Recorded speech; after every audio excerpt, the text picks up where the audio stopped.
আসসালামু আলাইকুম। জুলাই সনদ স্বাক্ষরের দিন জুলাই যোদ্ধাদের উপরে যে হামলা চালানো হয়েছে, সেই হামলা চালানোর পরে আর বলার অপেক্ষা রাখে না যে এই দেশে জুলাইয়ে যারা জীবন দিয়েছে, যারা এই দেশ স্বাধীন করেছে, তাদের ভবিষ্যৎ কী।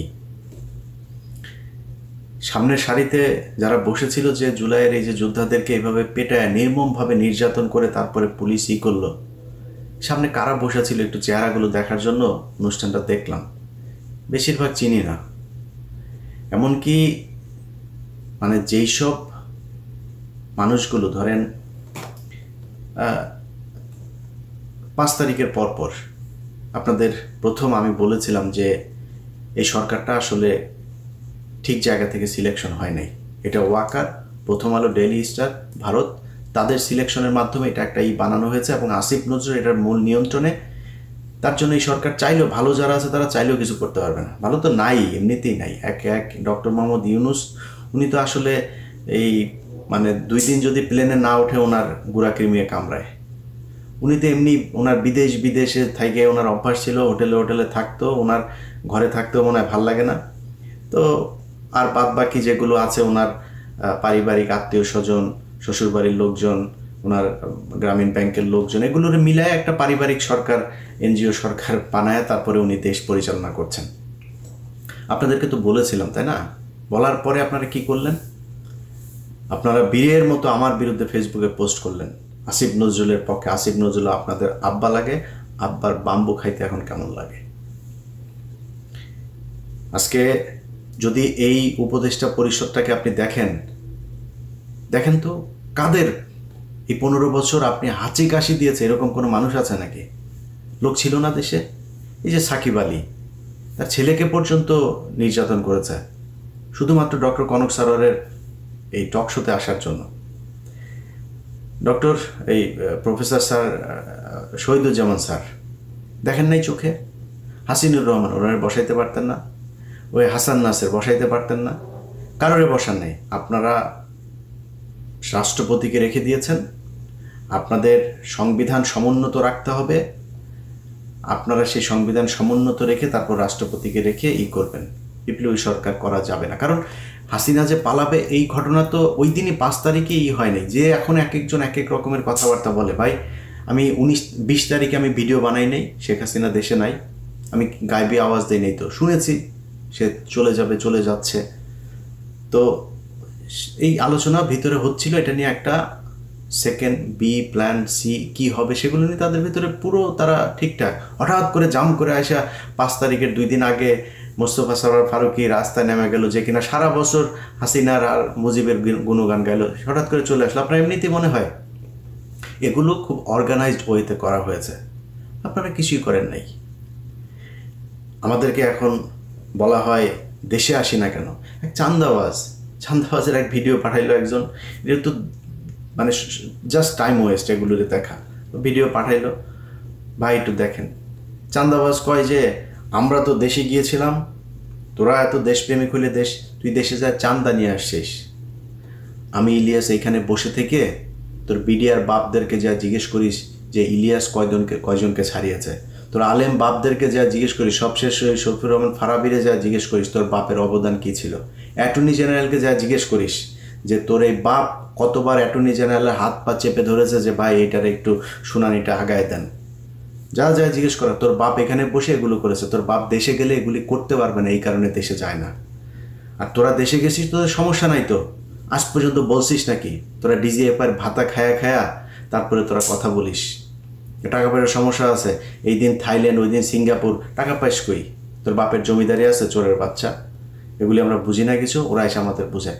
দেশে যাই না এই কারণে, কারণ আমরা রয়্যাল লোকজনদের চারিদিকে বসায় রেখে তারপরে আপনারা সুন্দর দেশ গড়বেন, সেই দেশে আমাদের তো টার্গেট তো না আওয়ামী লীগ না, আমাদের টার্গেট বিএনপি না, জামাত, কোনো কিছু না। আমাদের দেশে কোনো শত্রু নাই।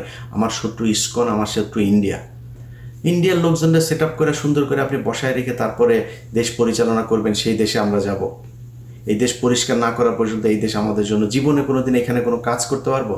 কাজ দিচ্ছেন কোনো দিন? দিয়া দেখেন, যদি নাকি মিনিমাম 1 টাকার 1 পয়সার যদি নাকি কোনো সমস্যা সেখানে দেখাইতে পারেন, নিজের গলায় নিজে জুতা পরে তারপর ঘুরবো। কোনো সুযোগ নাই তো। কোনো একটা ভালো লোক ওইখানে যাবে, এই যে তারেক রহমানের মামলার যে রায় দেওয়ার জন্য তারে মাথায় পিস্তল ধরা হইলো, তার স্ত্রীর সাথে শেষ দেখাটা পর্যন্ত করতে পারে নাই। এই লোকটা বাইরে থেকে, স্ত্রীটা মারা গেল, সেই লোকটারে দুদকের চেয়ারম্যান বানাবো শুনলাম। লোকটা ঢুকতে দেয়নি, এই আসিফ নজরুলরা ঢুকতে দেয়নি, চুরি করতে পারবে না। এখন দুদকের কি করে? দুদক কোথায় কোন উল্টায় ফেলছে আমার একটু বলেন তো? কোনো কিছু নাই, মাঝে মধ্যে দু একটা আওয়াজ দেয়, এটা নিয়ে তাদের বিশাল আকারের একটা দেখাচ্ছে। এই হচ্ছে গিয়া দেশের অবস্থা। এই দেশে আমরা যাব, যাই কি করব?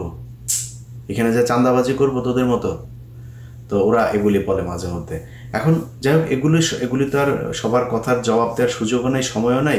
এগুলো বাদ দিয়েই যে কথাগুলো বলতে চাই, যে দেশ তো স্বাধীন হয়েছে আপনাদের রক্তের। আপনারা যেই সাহস দেখিয়েছেন, এই সাহস ভাই আমি দেখাইতে পারবো না। আগে থেকেই সারেন্ডার করি। আমি যদি জুলাইতে দেশে থাকতাম, এইভাবে বন্দুকের সামনে আমি দাঁড়াইতে পারতাম না। এটা আমার নিজের অক্ষমতা স্বীকার করছি। আপনারা সেটা করেছেন, আপনারা দেশ স্বাধীন করেছেন, আপনাদেরকেই করতে হবে। আমি বলছি না যে দেশের সরকার উল্টায় ফেলতে হবে, আবার নতুন সরকার আসে তারপর নির্বাচন, বাইরে যাবে। ভাই দরকার নেই। আপনারা কিছু দাবি ঠিক করেন। আপনারা সবাই তো সোল্ড হয়ে যান নাই, তাই না? আপনাদের এই উপদেষ্টাদের সাথে ভাই যত কিছুই হোক, যদি জিজ্ঞেস করেন আমারে যে 5 তারিখের আগের থেকে এখন ভালো আছে না, আল্লাহ অনেক ভালো রেখেছে 5 তারিখের আগের থেকে। এখনও মাঝে মধ্যে ঘুম থেকে ওঠার পরে আটকে উঠি যে শেখ হাসিনা কি আসলেই নাই। যখন মনে হয় না ঠিক আছে, ওকে ঠিক আছে, তখন মাথা ঠিক হয়। তো এরকম একটা পরিস্থিতি থেকে আপনারা দেশ উদ্ধার করেছেন। আপনাদের নিয়ে খারাপ কথা বলতেও পারি না, জানি তো অনেক কিছুই জানি। চাইলে আপনাদের বহু মানুষের অনেক কিছু নারী নক্ষত্র বের করা যায়, বলি না, বলবো না কোনোদিন। মনে করেন না যে উপদেষ্টা থেকে চলে গেলে তারপরে বলবো, কারণ এইটুকু কৃতজ্ঞতা বোধ আপনাদের প্রতি আছে যে আপনাদের কারণে অন্তত হাসিনা দেশ থেকে পালিয়েছে। এটাই অনেক কিছু। শুনলাম টাকা কামাই, তা আমি বল ভাই আপনারা এই টাকা পয়সা নিয়ে এতই শুরু, মানুষের টাকার দরকার আছে। কারণ আমি আমেরিকায় থাকি, আমার যদি কেউ জিজ্ঞেস করে যে আমার হাতে যদি ভাই আমেরিকায় যদি একটা বাড়ি হয়, একটা গাড়ি থাকে, হাতে যদি মানে মোটামুটি 2-4 লাখ ডলার হাতে থাকে, জীবনে কিছু দরকার নাই। এখন আমার মনে করেন যে এখনই এই মুহূর্তে যা আছে, আমি আল্লাহর রহমতে যা খেতে ইচ্ছা করে খাই, মানে সমস্যা হয় না তো কোনো কিছুতে। ধরেন আমার এখন 4,000 কোটি টাকার মালিক হইলাম, আমি এর চাইতে বেশি খাইতে পারবো। ওইটা টেনশন ভাই, আমার দিয়ে জীবনে কোনদিন এটা সম্ভব না। আমার বহু মানুষ ভাই ব্যবসা করে এই করে, ভাই আমার এটারে এই ঝামেলা আমি যাইতেই চাই না। আমার অনেক টাকা হোক, এটা আমি চাই না, কোনোভাবেই চাই না। তো আমি তাদেরকে জিজ্ঞেস করলাম যে ভাই এই টাকা পয়সা তো এরকম করছেন কেন? আমার জবাব দিল, ভাই দল পরিচালনা করার জন্য তো টাকা টুকার দরকার। জুলাই আগস্টে তারা সারা দেশে ভ্রমণ করলো না, এই যে কত জুলাই আগস্টে, তো ওই সময় হঠাৎ করে গোপালগঞ্জে যখন তাদের প্রোগ্রামটা, তো আমি তাদের বললাম যে ভাই আপনারা গোপালগঞ্জে যাবেন তো রেডি হয়ে যান নাই কেন? বলছে ভাই আমরা লোকজনও নিতে পারি ঠিক মতো, আমাদের ফান্ড শেষ। সম্ভবত বরিশাল থেকে তারা গোপালগঞ্জে এসেছিল, অথবা এটা কি মাদারীপুর থেকে গোপালগঞ্জে গিয়েছিল, আমার ঠিক মনে নেই, দুইটার একটা হবে। তো আমার তখন আবার বাংলা এডিশন উদ্বোধন হবে, যে কারণে ওদের সাথে কথা হচ্ছিল। তো ওরা আসার চেষ্টা করেছে, শেষ পর্যন্ত করতে পারেনি। এখন আমার বললো যে ভাই এই ব্যাপার, টাকা আমাদের ফান্ড নেই। তখন ওই যে টাকা পয়সা করলেন এত টাকা, এগুলি কয় ভাই ওনারা টাকা পয়সা দেন না। কেউ টাকা তুরস্কে পাঠিয়েছে, কেউ কানাডাতে পাঠিয়েছে, কেউ পর্তুগালে পাঠিয়েছে, অস্ট্রেলিয়াতে পাঠিয়েছে, আরও বেশ কয়েকটা দেশের নাম বলবো। এক একজন এক এক জায়গায় গিয়ে তারপরে এই টাকা পয়সা পাঠিয়ে যার যার টাকা শেষেই নামছি। এখন এই যে এটা হইল, ধরেন আপনাদের ভেতরে 5 জন 10 জন বা ধরলাম 100 জন মানুষ আপনারা টাকা পয়সা নিয়ে এই বাস খুব মানে মজা করে খাইতে পারলেন। যে ভাই এই দেশটা নিরাপত্তাটা যে আপনি ঠিক করলেন না, আপনি মনে করেন 5,000 কোটি টাকার মালিক হইলেন, বিদেশে গিয়ে তারপরে সারা জীবন বসে খাবেন? মঈনুদ্দিনের টাকার অভাব আছে? যে পরিমাণে ধান্দাবাজি সে করে গিয়েছে 111-এ, বহুত টাকা। জিজ্ঞেস করেন তো কেমন আছে, ফোন দিয়ে যাইনেন ভাই কেমন আছেন, আমেরিকাতেই তো আছেন, খুব আরামেই তো আছেন, তাই না? জিজ্ঞেস করেন তো কেমন লাগে। এত মজা না বিদেশের জীবন। আমাদেরকে যখন কথায় কথায় এই জুলাই আন্দোলনের বিষয়ে কথাবার্তা বললে আমরা দেশ অস্থির করতে চাই। ভাই, আমরা দেশ কোনোদিন অস্থির করতে চাই নাই, আজকে দেশ অস্থির। আমরা যেগুলো নিয়ে কথা বলেছি সেগুলোর সরান নাই, সেই কারণে আজকে দেশ অস্থির। এই যে স্বরাষ্ট্র উপদেষ্টা, এ হলো ওয়াকারের সাথে প্রতিদিন তার আপডেট জানায় কি হবে, কালকে কি করতে হবে, কোন ওসিরে। ওই দিন এক পুলিশের অফিসারের সাথে কথা হচ্ছে, অফিসার কয় যে ভাই বাথরুমে যাই, বাথরুমে যাওয়ার পরে আবার ফের এসে চেয়ারটা পাবো কি না, এটা মানে মনের ভিতরে একটা ভয় থাকে, বাথরুম থেকে বের হওয়ার পরে চেয়ার নাই হয়ে যেতে পারে। এইভাবে পুলিশ কাজ করতে পারে নাকি? পুলিশটারে এই স্বরাষ্ট্র উপদেষ্টা আর ওই যে খোদা বক্স, এই খোদা বক্সও দুইটাই মিলাও বাক্সর মধ্যে পুলিশটা ঢুকায়া আচার বানায় পুরা এই যে চানাচুর ভাজা দিয়ে তারপর খেয়ে ফেলছে। পুলিশের মধ্যে কোনো মানে তাদের ভিতরে এখন কাজ হয়েছে যে কত টাকা খাওয়া যায়, কেমনে খায়াটায়, কখন কোন চেয়ার সরে যায়, চেয়ার থাকতে থাকতে যেই কয় টাকা খাইতে চাই। এটা হচ্ছে অবস্থা পুলিশের। এইভাবে চলছে দেশ। তো আমরা আপনাদেরকে 5 তারিখের পরপর বলেছিলাম যে এই মানুষগুলোকে সরাইতে হবে। সরাইতে আপনারা চানও নাই। আপনি এই দেশটা যে স্বাধীন হইল, কারা শত্রুটা কারা ছিল আপনার? ভারত ছিল না? আপনি বলেন তো, এই জুলাই যোদ্ধারা, আপনাদের সবাই দোষ দেওয়া লাভ নেই, মানে আপনাদের নেতৃত্বের কথা বলছি। আপনাদের নেতৃত্ব কোন ইস্যুটা নিয়ে হঠাৎ করে হাইকোর্টের এখানে হাসনাত আবদুল্লাহ একিয়ে দিল, সবাই রাজুতে চলে আসে, হাইকোর্টে যায়, তাপ করে 15-20 জনকে আপনারা ফেলাই দিলেন। আর ফেলান নাই কেন? আর কোথায় যান নাই কেন? এই যে বিডিআরের লোকগুলি এতদিন ধরে জেলে থাকলো, আমি তো ওদের সাথে আমার মানে পারিবারিকভাবে তাদের সাথে আমি জড়িত, কারোর কাছে শুনি নাই আপনারা কোনো দিন এইটা হইলে আমার ফোন দেবে, ওইটা হইলে আমার ফোন দেবে। সারাদিন আমি বিডিআরের অন্তত 10টা ফোন রিসিভ করি, কখনো বিরক্ত হই না তাদের প্রতি। হয়তো ফোন ধরতে পারি না মাঝে মধ্যে, বিরক্ত হই না, কারণ এই মানুষগুলির উপরে যে নির্যাতন হয়েছে, মানুষগুলির পাশে আপনাদের থাকা উচিত ছিল না? থাকেন নাই। ওই যে ফেনীতে 16 জন এখন পর্যন্ত কন্ডেম সেলে, যাইতে পারতেন না? যান নাই। এখনও আলেমরা জেলে, আপনি জানেন? ওই যে বিশেষ সন্ত্রাস বিরোধী আইন, সেই আইনে এখন পর্যন্ত এই যে হঠাৎ করে বলল যে এই আমেরিকান দূতাবাসে নাকি কারা নাকি নাশকতা চালাবে, সোয়াদ যায় হাজির। আপনি জানেন সিটিটিসির প্রধানের চেয়ারে কারে বসানো হয়েছে? এসবি প্রধানের চেয়ারে কে সেটা জানেন? এসবি প্রধান মানে এই যে এত কিছু ঘটে, এত মানুষ বের হয়ে যায় ওই বর্ডার দিয়ে এয়ারপোর্ট দিয়ে, আপনি কি করেন? সবশেষ দিলীপ আগারওয়াল, প্রায় 10টা মামলা, আস্তে আস্তে চুপচাপ করে তারপরে তারা জামিন দিয়ে দিল। 680 কোটি নিয়ে আসিফ নজরুল তারা জামিন দিয়ে দেশ থেকে বার করে দিলেন। কেউ জানেন না আপনারা জামিনগুলো হইলো, এটাও জানাইতে পারলেন না আমাদেরকে। আপনারা মানে কল্পনাও করিনি যে সে এইভাবে জামিন নিয়ে নেবে। তো এটা নিয়ে আপনাদের বিস্তারিত জানাবো আমি এই সপ্তাহের ভেতরেই। এই হচ্ছে গিয়ে দেশের অবস্থা এখন। ভাই, আপনাদেরকে নিয়ে যত সমালোচনা করি, সমালোচনার পরে একটা জিনিস আমারে বলতে হবে যে আপনাদের ভিতরে সবাই অমানুষ না, সবাই স্বার্থের জন্য বন্দুকের সামনে দাঁড়ান নাই। আপনাদেরকে এক হইতে হবে, দাবি জানাইতে হবে এই জায়গা আমাদের ঠিক করতে হবে। এই জায়গা যদি ঠিক না করে সরকার, আবার দাঁড়াইতে হবে। এরা চুরি করে এরা সব ভদ্র শয়তানের মতো করে আমাদেরকে মাঝে মধ্যে সরকারের থেকে খুব ঊর্ধ্বতন, একদম সরকারের সর্বোচ্চ লেভেলের একজন, গত জুন মাসে আমার সাথে তার একটা মিটিং হইল, তো সে আমারে কাজ দিল। কাজ হয়েছে আগস্টের 5 তারিখ থেকে আগস্টের 15 তারিখের মধ্যে ওয়াকারকে ফেলে দেওয়া হবে। তো খুব জোর প্রচেষ্টা চালাইতে হবে ইলিয়াস ভাই। চালাইলাম, কই ফালাইলেন না তো, ওয়াকারে তো আপনারা সরাইলেন না। আচ্ছা, সরাই সে আবার ওই সময় বলছিল যে ইলিয়াস ভাই আপনাদের হেল্প লাগবে, আপনারা একটু সোশ্যাল মিডিয়াতে এটার ব্যাপারে একটা জনমত গঠন করেন।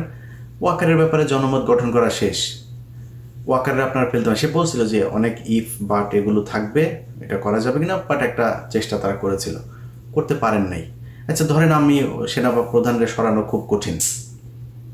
আচ্ছা, আপনার আশপাশে চোর বাটপাট দিয়ে ভরা, মানে সবাই জানে যে ওরা চুরি করে, তাদেরকে সরাইতে পারেন নাই।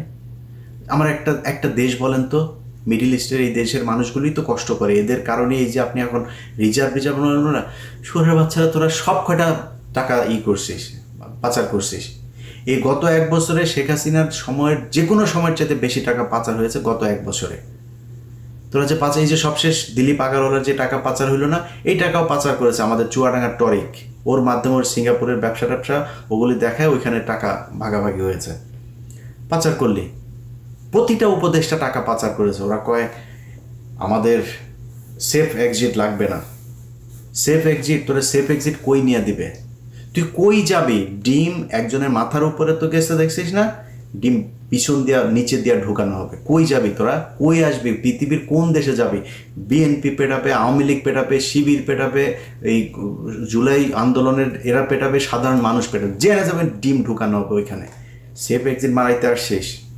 তোরা মনে করছিস টাকা পয়সা মাইরে এমনি খাবি, খায়া তারপরে তোরা এগুলি যা মনে চায় তাই হয়েছে। আপনাদেরকে কথা দিয়েছিলাম না যে আসিফ নজরুলের কই কই কী কী ধান্দাবাজি করে শুরু করতে যাচ্ছে, সেগুলো নিয়ে আমার এখানে নেক্সট 1 মাসে আমার ইউটিউব চ্যানেলে, ফেসবুকে ফলো রাখবেন, দেখতে পাবেন আস্তে আস্তে শুরু হচ্ছে কোথায় কোথায় কী কী ধান্দাবাজি সে করেছে।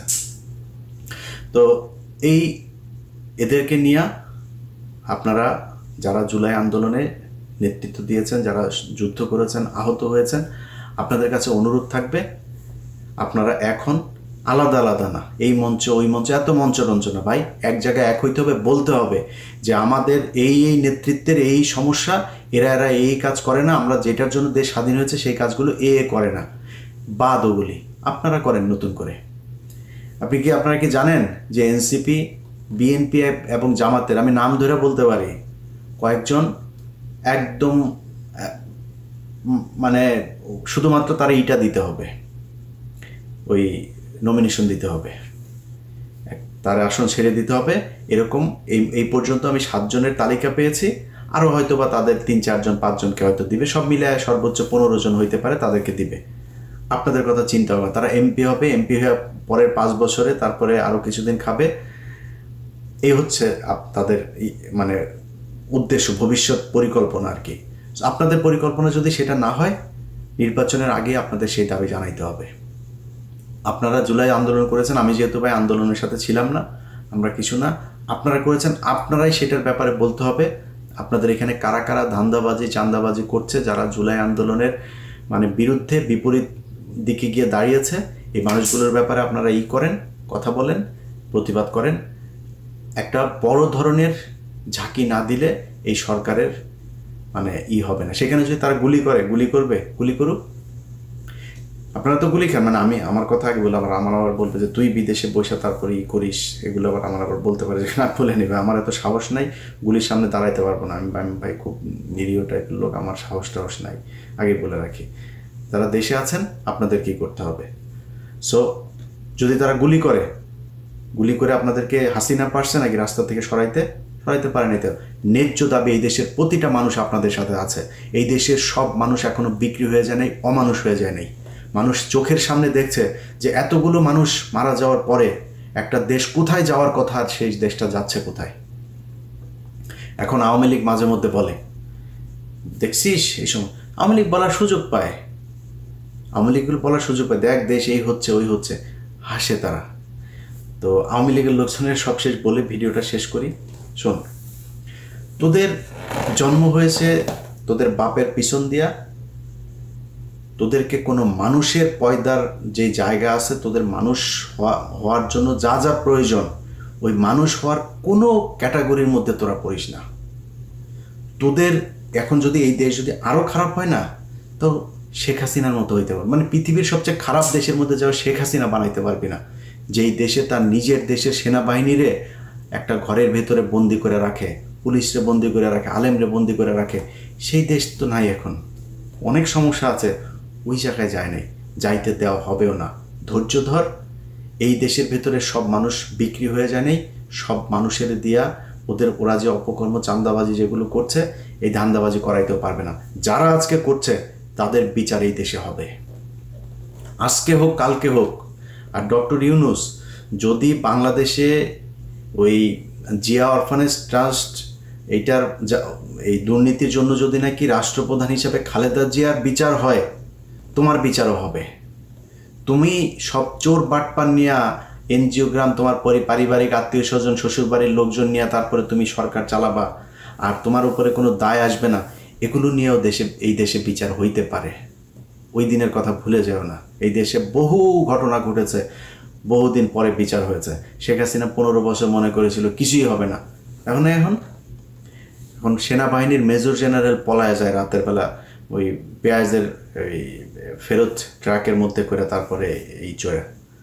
তোমার বিচারও হইতে পারে এই দেশে। ধৈর্য ধরো। এই দেশের মানুষ সব সময় সঠিক সিদ্ধান্ত নিয়েছে, সব সময়। এই দেশের সাধারণ মানুষ, অনেকে বলে থাকে এই দেশের মানুষ, ভাই আমি মনে করি না এই দেশের মানুষ খারাপ। মানুষ মাত্রই অপরাধ প্রবণ। তাদের মানে আমি মুসলমান হিসাবে মানে আদম আলাইহিস সালাম ভুল করেছে, সে তাকে দুনিয়ায় পাঠানো হয়েছে তার অপরাধের শাস্তি হিসাবে। আমরা তো মানুষ, আমরা মানুষ অপরাধ প্রবণ। আমাদেরকে আইন দিয়ে, সুশাসন দিয়ে আমাদেরকে আটকায় রাখতে হবে, আমাদেরকে সঠিক পথে আনতে হবে। তুমি নিজে বাপ সব কটা চোর নিয়ে বসে আছো, সে দেশের মানুষ ঠিক হবে কেমনে? মানুষ এখন মানুষের ভিতরে হাই হতাশ, কে কোত্থেকে খাবে, কারটা খাবে, কি খাবে, কত টাকা, মানে কারোর মধ্যে শান্তি নেই। প্রতিটা সরকারি প্রতিষ্ঠানের মধ্যে কে কখন কারে চাকরি যায়, কি হয়, সবাই ধান্দাবাজ, যত তাড়াতাড়ি পারে টাকা পয়সা, আর যা পায় সব করে। সবার মাথায় আছে যে দেশ থেকে চলে যেতে হবে, বাইরে গিয়ে তারপরে কয়েক বছর থাকতে হবে। কয়েক বছর থাকতে হবে সেটাও হয়তো জানে না, বাট অনেক বছর থাকতে হবে, যেহেতু 100 কোটি 1000 কোটি কোনো টাকায় তার মানে সন্তুষ্টি হচ্ছে না যে কত হইলে তারপরে বিদেশে গিয়ে অনেক বছর থাকা যাবে। হতে পারে সারা জীবনও থাকতে হইতে পারে। আপনি যদি এখন আমরা জিজ্ঞেস করেন যে ভাই শেখ হাসিনা ফেরত আসতেই পারে, না আসার জন্য কি করেছেন আপনি? ইদানিং মানুষ কেউ ফোন টোন করে কিছু বললে টলাম, ভাই হইতেই পারে, সমস্যা কি? এ ধরনের সব শেষ ঘটনার ভেতরেই যেদিন কু করার কথা বলা হচ্ছিল, পিনাকিদা আমার ফোন করলো, ইলিয়াস এই ব্যাপার। আমি বলছি দাদা হইলে আপনার সমস্যা কি? কু হইলে আপনার কোনো সমস্যা আছে? আপনারা কেউ এখন এই সরকারের ভেতরে কেউ আপনার সাজেশন নেয়, আপনার কথা শুনে না, কিছু শুনে? তা আপনার কু হইলে সমস্যা, কু হয়ে সেনাবাহিনীর আরেকটা পক্ষ আসবে, সমস্যা নাই তো আমাদের। আমরা এখন মানে একটা কি বলবো, যে প্রতিটা মানুষ যেরকম বাংলাদেশে, যার যে ভালো মানুষ তার ভেতরে হতাশা, খারাপ মানুষের ভেতরে হতাশা, সবার ভেতরে একটা হতাশা, অনিশ্চয়তা কাজ করে। আমার ভেতরে সেটা কাজ করছে। দেশটা এরকম হওয়ার কথা ছিল না। যাই হোক, ভিডিওটিও বানাইতে ভাই ভালো লাগে না। আর তারপরও বললাম যেগুলি, যদি মনে চায় সঠিক কি করা দরকার, এই দেশে অনেক মানুষ আছে, নেতৃত্ব দেওয়ার মানুষও আছে, আন্দোলন করার মানুষও আছে, বন্দুকের সামনে দাঁড়ানোর মানুষও আছে। আপনাদেরকে ঠিক করতে হবে কি হবে। আমার পক্ষ থেকে, আমার জায়গা থেকে যদি কোনো সমর্থন, কোনো কিছু প্রয়োজন হয় জানায়েন, জীবন দিয়ে দিব এই দেশের জন্য। কিছু কিছু মানুষ আবার আছে, এগুলি বললে আবার ওনারা আবার বিএনপির ভাইদের ভেতরে অনেকে আছেন, বলে থাকেন যে তুই এত দেশপ্রেমিক, দেশে যাস না কেন? যে বললাম চান্দাবাজ, সারাদিন চান্দাবাজি করে। আমরা দেশে গিয়েছি, তোরা দেশে যাস নি, তুই চান্দা আনতে দেশে গেছি। আমার তো চান্দা আনতে দেশে যাবো না, তো আমি দেশে যাওয়ার দরকার, আমার যেটা করার দরকার, দেশে যেটা করতে চেয়েছি সেটা এখনো করতে পারি নাই, এই জন্য দেশে যাইনি। সো বিএনপির ভাইরাও আবার কেউ মানে ধরেন একজনের নিয়ে আপনি কথা বলবেন, কারণ আমার তো আর আপনি বলতে পারেন না যে তুই চান্দা নিছিস ওখান থেকে, তুই এটা তো বলতে পারেন না। আমার কি বলে, তুই দেশে আসিস না কেন, তুই এত দেশপ্রেমিক, দেশে আসিস না কেন? বিএনপির ভাইরা আপনাদের অনেকেও এখনো দেশে যায়নি, একটু হিসাব করে কথাবার্তা বলেন। 2 দিনের মধ্যে এত চোখে পোল্টে নিয়ে আপনাদের সব নেতা টেতারা আছে না, তারা কিন্তু খুব ভালো আছে। তারা এরই মধ্যে বহুত টাকা খামিয়েছে ভাই।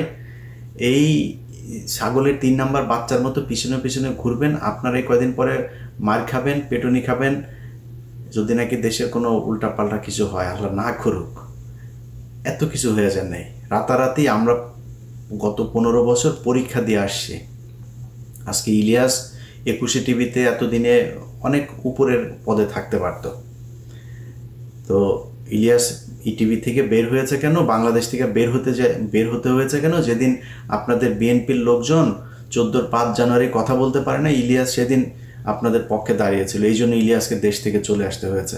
এত বালের মোহ নাই যে আমেরিকা ইউরোপে যায় তারপর থাকতে হবে। ইলিয়াস সারা জীবন থাকবেও না, এটা আজকে বলে রাখলাম। আমার এই ভিডিওটুকু কাটে রাখেন যে ইলিয়াস ইউরোপ আমেরিকার দেশে সারা জীবন থাকার জন্য বসা নাই, এটা মনে রাখেন।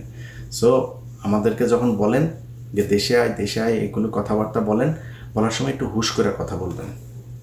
আমরা পরীক্ষা দিয়ে আসছি, বহুত বড় পরীক্ষা দিয়ে আসছি। আমাদের পরিবারের উপর দিয়ে অনেক ঝড় গিয়েছে। একবার পুলিশ গেলে, এখন তো দেশে গুম হয় না, খুন হয় না। এখন যদি কারো বাড়িতে পুলিশ যায় কেমন লাগে একটু নিজেরা জিজ্ঞেস করেন। আমাদের বাড়িতে পুলিশ রুটিন করে যায়, তো ডিজিএফআই, এনএসআই, সিটিএসবি, সিআইডি, এমন কোনো সংস্থা নাই যেই সংস্থা থেকে যায় নেই। আমার ভাইদের অফিসে যাইতো, বোন জামাইয়ের চাকরি খেয়ে দিয়েছে, এগুলো তারপরে সাফার করে এসছি। আমাদেরকে নতুন করে শিখাইতে আসেন। আর সাহস কারে বলে? সাহস ওই 5 জনের নির্বাচন দেখেন, ইলিয়াসের ওই ইটিভির ইয়েতে যায়েন, আর্কাইভে যায়েন। আপনারা তো এখন ইউটিউব দেখেন, ইউটিউবের যুগের আগের সাংবাদিক আমরা ছিলাম।